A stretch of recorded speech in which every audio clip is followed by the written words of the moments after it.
Hey, what's up, everybody? Welcome to this week's podcast. I am very excited that this weekend is the Retro World Expo. Both Saturday and Sunday, I'll be doing panels. The first with Lon from Lon TV, and then the second is the same panel that I've been doing at a few other expos that I believe is the last panel in the main room on Sunday. So hopefully anybody going would be willing to stay to the end to see it. But I'm really looking forward to it. There's always a lot of colleagues and friends that I end up running into that I sometimes only get to see at expos. There's a lot of you that I only get to meet and hang out with at the expos, so I'm very excited. I'll definitely be there the whole weekend, probably even at the after party on Saturday as well. So looking forward to seeing all of you, but let's jump into what's been going on this week. First up, Mark from My Life in Gaming posted a really great blog post on his thoughts about playing Super Nintendo on the Switch. Also, that accompanies the video that they recently released, which they're calling a casual analysis, which is funny because it's only casual in comparison to some of their deep dive videos. It's still a really good look at how to play, or how the SNES games play on the Switch. But overall, I think the statements just echoed that they're essentially free with the Nintendo Switch Online service, and if you look at it that way, they're great. They did a good job adding interpolation, so there's no shimmering. The audio delay isn't that bad, and it's overall what you would expect from a Nintendo Virtual Console service. So I guess their take on it, and I hope I'm paraphrasing this correctly, is that, I guess they wouldn't go out of their way to join Nintendo Switch Online to specifically play SNES, but if you already have Switch Online, and go ahead and enjoy them and know that it's a pretty decent experience. So hopefully I echoed their words correctly. If you're interested in this, please read the blog posts, and just in case I got it wrong. But so thanks again to My Life in Gaming for posting this, and I really did enjoy the video. The team at Digital Foundry just posted a video about using modern PC setups on old CRT monitors. And what they found was something that most of us BVM owners already know, in that the advantage of a zero lag monitor that can do HD, but without worrying about things like pixel response time, motion blur, black levels, and such, could actually give you a better experience depending on your setup, depending on the game. And it's something that, I've been making videos about this for years, even back when it was just a webcam in my old office. So, it's something that I personally think any serious gamer should keep at least one CRT in their arsenal of tools. Every professional speedrunner or even streamer I know has one. And even if you don't necessarily play retro, there are scenarios like Digital Foundry found that you might want to just use a good CRT monitor. So, of course, there's always you have to deal with a big heavy thing. You might not have room for it. You might not want to deal with old technology that's probably going to die sooner rather than later. I totally get it. But definitely check out the video if you're even remotely interested. And who knows, maybe I'll even be able to work with them on a follow-up video or something, because this is something that I've obviously had quite a bit of experience with in the past 10 years. So great video for anybody interested. I definitely recommend checking it out. I just posted a very detailed video where I tested the latency of the Genesis Mini console. Please watch it if you haven't seen it and you're interested in this stuff, but I'll skip to the end and say that I found 4 frames of audio latency in the spot that I tested. I tried to match what GameSack did in his video, and I ended up testing the wrong part of Castle of Illusion. So although it kind of looks similar, my test wasn't the same as Joe's. So it did show that there was audio delay that was kind of annoying. But the much more important thing was that there was 3 to 7 frames of variable overall emulation latency. And that's just unacceptable. And to be honest, while I'm very proud of that video, I worked my butt off on it, I do regret being a little too diplomatic at the end. And I really wish I'd said the truth, in that if you play Sonic the Hedgehog on a low latency monitor, it's a worse experience than Sonic the Hedgehog on your cell phone with touch controls. And that's a bold statement coming from me, but it's just a blatant, immeasurable fact.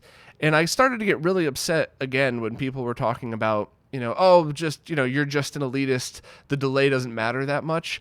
And I started to realize that it's kind of the fault of us as a community, that these statements are continued to be tolerated. And I really hope that we all politely can start changing the tide on things like this, because the fact is, you might not know that you're noticing the emulation lag, but you are. And the best visual cue I've ever seen of this was Phone Dork screaming at the scene at the part of Mega Man 2 with the falling platforms, because that's the best way to visually demonstrate variable emulation latency. Because you can't just get your timing right and find a groove and hit the platforms, because it's not ever going to be exactly the same. It changes as it goes. So I would make a bold statement in that I'd bet my BVM that any one of those people that says the lag doesn't bother them could sit down next to me, and I could point out every mistake they make in a game that is a result of the latency and the emulation versus just a mistake that you might make while playing. And it's something that I feel that we all need to change, because companies that make these things aren't going to change unless we ask them to. So, I mean, we saw what happened with the PlayStation Classic. Everybody kind of hated its performance, so Sony dropped the price to $20, and that's that. We don't have more of that stuff coming. So maybe we could all consider politely changing the tide and reminding people that variable lag and lots of emulation lag will really hurt the game experience. And it's not about being an elitist. I could enjoy a game in RF on a CRT any day of the week and not complain about it, because it doesn't ruin the experience. Yeah, you got to look through some analog interference, but it's still zero lag. There's still no weird blur on the screen. Everything just works the way it should. But when you get stuff like this, it's changing the way the games work. And that's not something that we should really just blow off as if it's not a big deal. It really is. So hopefully we could all politely, once again, let's not troll people, politely start changing the tides and say, no, we're not going to stand for 3 to 7 frames of lag. It is a big deal, and it's something that will hurt the experience, and here's why. I don't think I did a great example showing real world effects of this in this video. I think I just stuck to math and stuff. And one other quick thing. A few people very politely and helpfully pointed out that some capture cards themselves will have a variable delay between video and audio just because of the way it captures each frame. So I will have a follow-up video soon showing how you could measure that with your capture card, showing that my capture card is pretty locked in, so it might be off by a frame, but it's always, it's pretty consistent. And that's not going to be a video for everybody. That's going to be one that'll probably sit in the video capture section that only won't get too many hits, but the people that watch it will probably appreciate it because they're fellow, connoisseurs of the crazy. But yeah, I'll end my rant on this stuff now. Let's just all try and remember that latency is a big deal, especially when it varies 3 to 7 frames. And when you look for stuff like the Genesis Classic, it's an awesome little toy. I mean, it looks so cool. The menu's neat. The music's neat. I'm very happy I bought it. I will be using both of those controllers on the Mister. I just won't ever actually be using this to play games. And speaking of the Genesis Mini, 8BitDo has just released 2.4 gigahertz RF wireless controllers for the Mini that, while I haven't measured them, should be very low latency. When the measurement was done a few months ago on the 8BitDo RF versus Bluetooth, the RF had very, very low latency, certainly nothing that you would worry about, and the Bluetooth had what you would expect for Bluetooth latency. So I'm very happy 8BitDo's obviously listening to all of us, and they chose the correct way to make controllers for this. So now, if you want to play with your 3 to 7 frames of emulation lag, you don't have to worry about another 3 or 4 frames of Bluetooth lag on top of that. So thanks to 8BitDo for listening to all of us, but please make us a SNES controller. I think everybody's been asking for that too. I know it's not easy. I know you got to invest money in molds and you have to redo the design and all that stuff. I get it. I know it's not easy, but I think enough of us out there have asked that it would be worthwhile to make it. We will all buy it. I will certainly buy it. Either 8BitDo or Crix. I love the Joy's controller. I say that every chance I get. So hopefully the SNES will get some RF wireless love soon. But if you're into playing the Genesis Mini and want a wireless controller, it seems like a good, affordable choice. SNK has just announced the list of games that will be included on the Neo Geo Arcade Stick Pro. It's a long list of some very good fighting games, including KOF 02 and The World Heroes. And they also announced some more features about it. First, the button layout is completely customizable, which is awesome because that's really the biggest complaint I heard about people. I heard people talking about, and that they wanted to lay out the buttons the way that they were used to for playing Neo Geo. So I guess that's not an issue anymore, and I'm really glad to hear that. Also, both the joysticks and buttons are equipped with micro switches, so it will feel like an authentic Neo Geo. And also, it looks to be in 720p with options for scan lines. So, hopefully this thing will turn out all right, but I guess we'll have to wait and see once it actually comes out, and I'll do the typical lag testing, and also I'll get some controller experts in to really get their opinion on these things to see if it's what would be considered a pro level controller or if it's just a fun controller that people might enjoy. I saw a couple of great videos about Link's Awakening for the Switch, so I wrote a post and wanted to talk about some of the points of those videos here because I thought it was worth sharing. First, John Linneman from Digital Foundry did a great review of the game and pointed out some really wonderful things about it, as well as some shortcomings involving dynamic resolution and the frame rate. He found that in certain sections of the game, both dropped significantly, and it was very noticeable. And on the other side of things, Modern Vintage Gamer did a full analysis of it and also tried overclocking the Switch and found that it didn't really give you any performance upgrade over not overclocking. He feels that it's the memory clock, which is locked on both the Switch and the Switch Lite, so you also can't get any more performance using a Switch Lite, the newer one. And he also feels that any kind of patches Nintendo could put out wouldn't really increase performance at all. The only way we might see that is with a new version of the Switch. So this is one of those things that I wanted to point out, both because I really enjoy a technical analysis of a game, but I also wanted to bring it up in the context of some of myself and my fellow nerds really love digging into analyzing these games, but it doesn't take away from the experience. While I haven't had a chance to play the game yet, I would be willing to bet my brain would process the frame rate and the resolution slowdowns the same way my brain processed when there were too many characters on the screen in the original NES and the whole system slowed down. Not really taking away from the experience, just not as good as it might have been. And that's something that I definitely want to point out, just because I think a lot of people hear us dig deep into analyzing these things and think that means that we don't like them. And you could do both. You could, actually, anybody that's ever watched the Retro Roundtable knows that you could like somebody very much and still tear them apart if you feel the need. I've taken it on the chin quite a few times from all of those gentlemen. So in my personal opinion on this, I hope to get the time to play this game soon. I have a couple of projects coming up that I probably won't turn on my Switch for at least a month or two.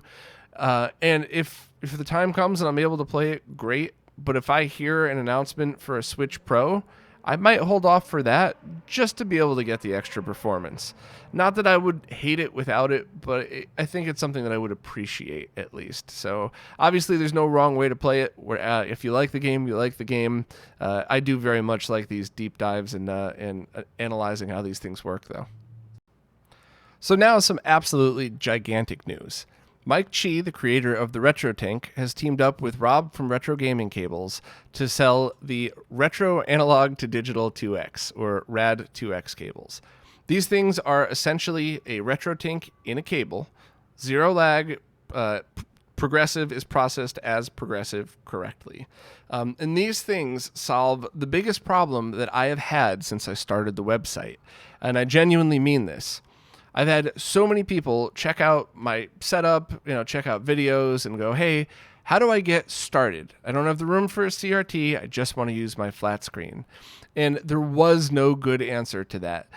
There were good answers, but no easy answer to that. It always involved a combination of buy this, buy that, plug this into that, make sure that works. Oh, that's out of stock. Okay, so get this instead.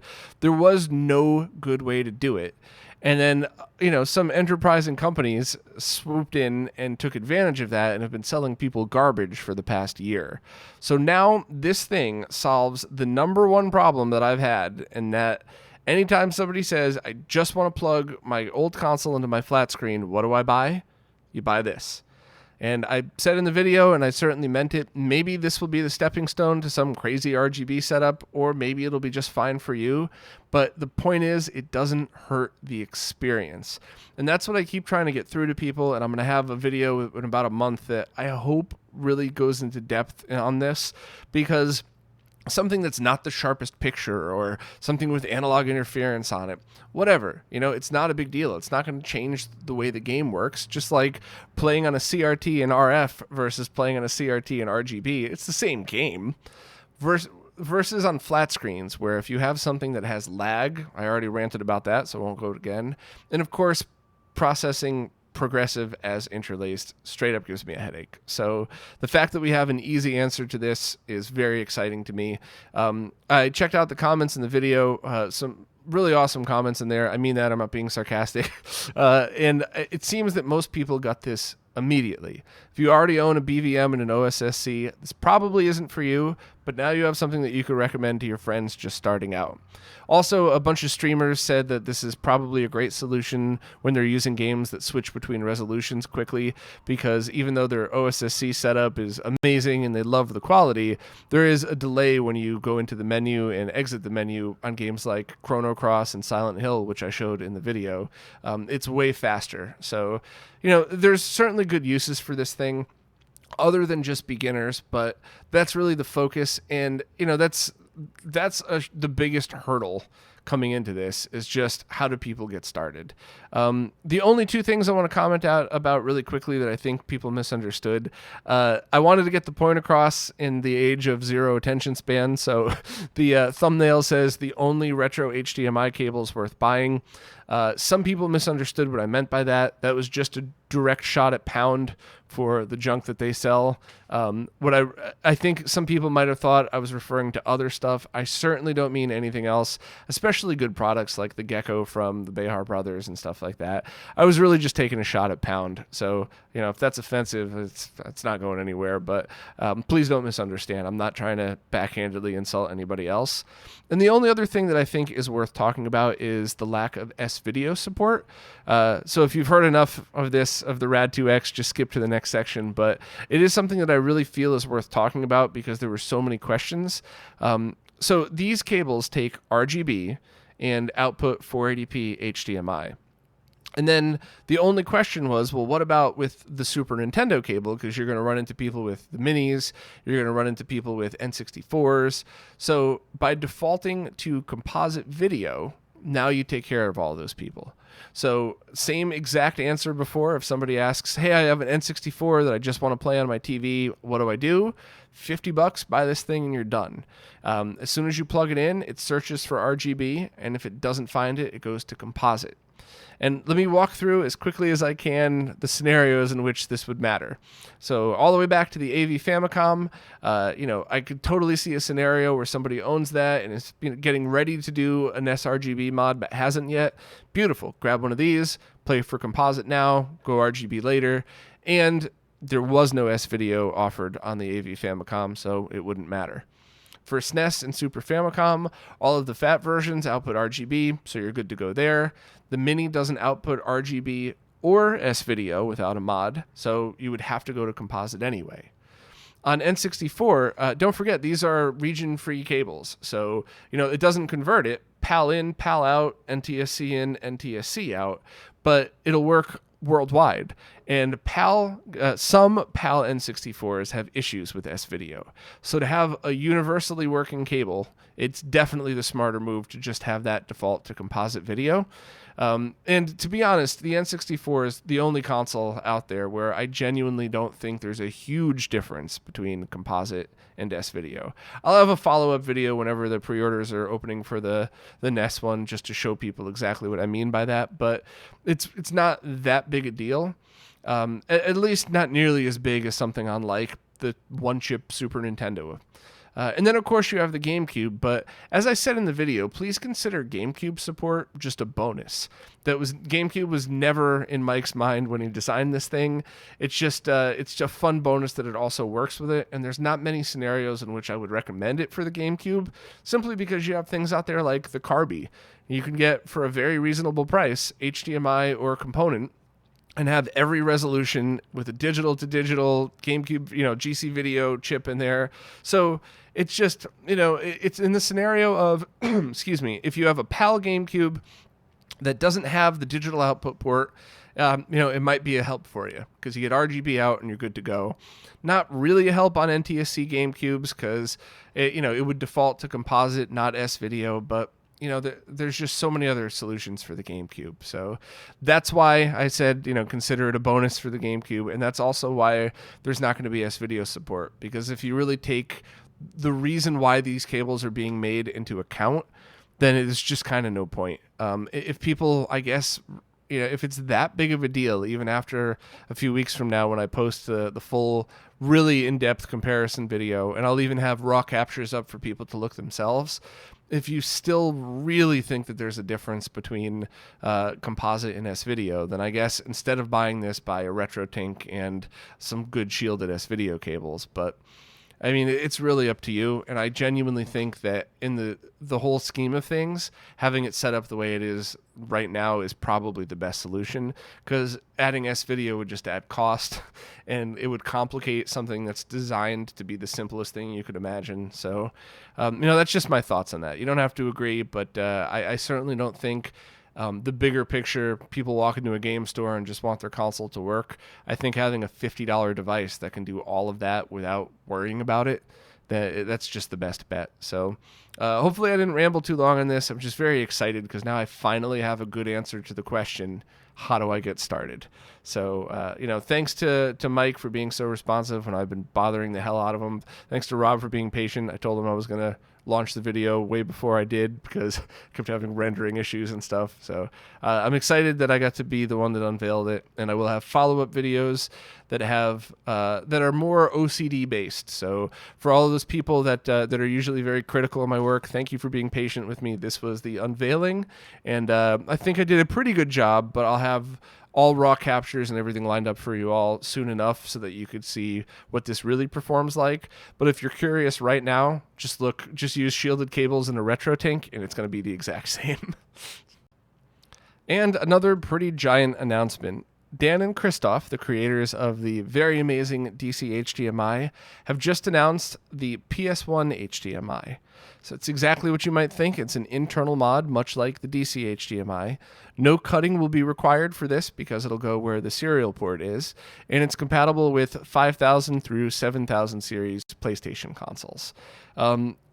All of the features haven't quite been confirmed yet, and neither is the pricing or availability. But if you've used the DC HDMI, you could probably have in your head all of the amazing features that it might come with. They are targeting early next year for a release date, and they also wanted everybody to know that this is not going to be instead of their PS2 HDMI. They showed that off at Too Many Games this year.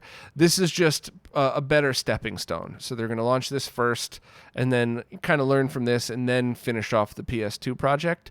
But just a reminder, the PS2 HDMI will also play PS1 games, and as long as you use the right model PS2, then it'll play them pretty perfectly. I'm sure there's OCD nitpickers listening right now. There's a few little differences, but for your average person, it's going to be identical. So, if you were holding off for that, don't worry, they're still going to work on it. It's probably just a slight delay so they could do the PS1 HDMI first. I cannot wait to try it out. There's so many advantages of a digital to digital mod, especially when playing on flat screens. So I'm very excited to see what they have in store for this and what features they've thrown in. So obviously I will keep everybody posted anytime there's like a milestone update, but if you want to be kept in the loop for every little update, definitely follow Dan and Christoph because it's exciting stuff. James from RetroHQ has just announced an Atari 7800 ROM cart. I guess now that the Jag SD is out and that project is mostly finished, he's moved on to the next. And I remember him saying that after taking a look at it, he doesn't think it'll be nearly as complicated as the Jaguar one was, though. So while there's no price or release date, it shouldn't take years like the Jaguar one. Now, of course, I'm saying that, and I'm not a developer, so for all I know, James is getting into this and realizing it's more complicated than he originally anticipated, so by all means, he has officially stated no price or release date yet, and that's probably the info you should go by. But it's great to see the Atari 7800 getting some more love, and maybe someday we'll get an RGB mod for it, too. Well, that's it for this week.